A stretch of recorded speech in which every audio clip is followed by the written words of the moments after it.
Who is scared at shooting at ISO values above ISO 6400?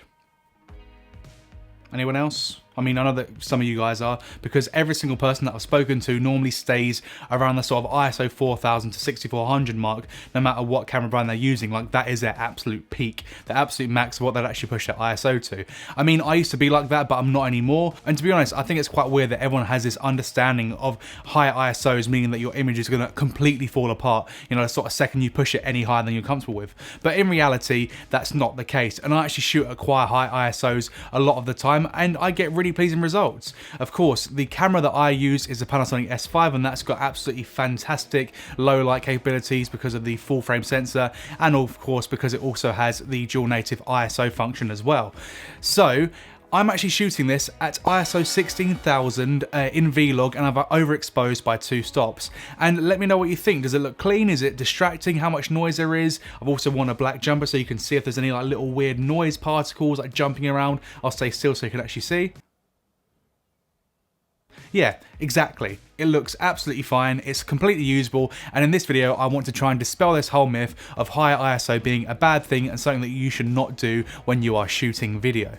Now, I'll be putting on the screen exactly what ISO values I am shooting at for each clip because it does vary depending on what it is. Now, one of the most common misconceptions when it comes to using higher ISO or higher gain when shooting video is that the minute you go into the higher ISOs that your image will fall apart. Now, while this is true for some scenarios, it's not true for all, and actually what we need to think about really is how we're shaping our light, or the limited amount of light that we have.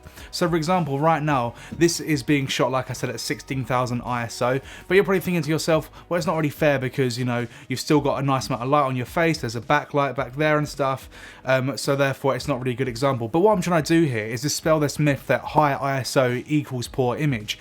That's not the case.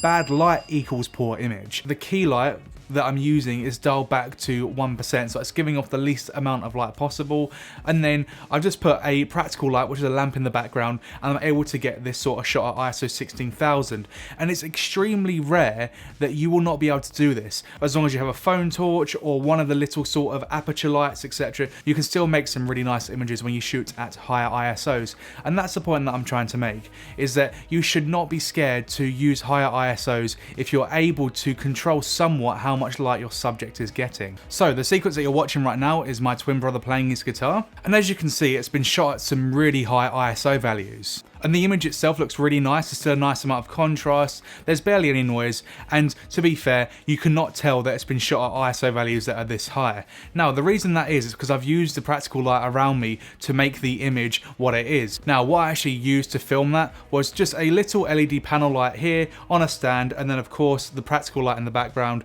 which is of course a lamp. Now, this is a good example of where you can make a pretty nice image out of something where you have very limited supplies. Like a little LED light like that will cost you, let's say, £30, and you can find a lamp anywhere when you're really looking for one. So therefore you can still get really good results when you are shooting at those high ISOs. What you have to remember is the pleasing part about any image is the contrast between the light and the dark areas. It's shaping that light effectively to make the image more pleasing to the eye.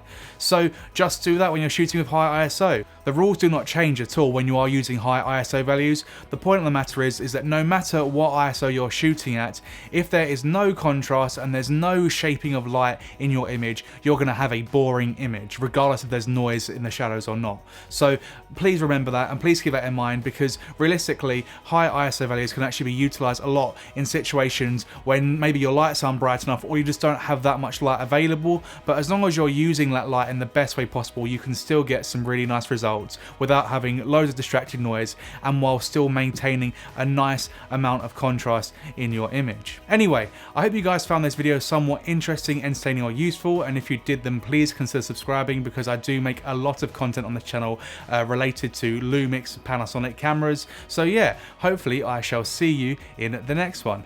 Thank you.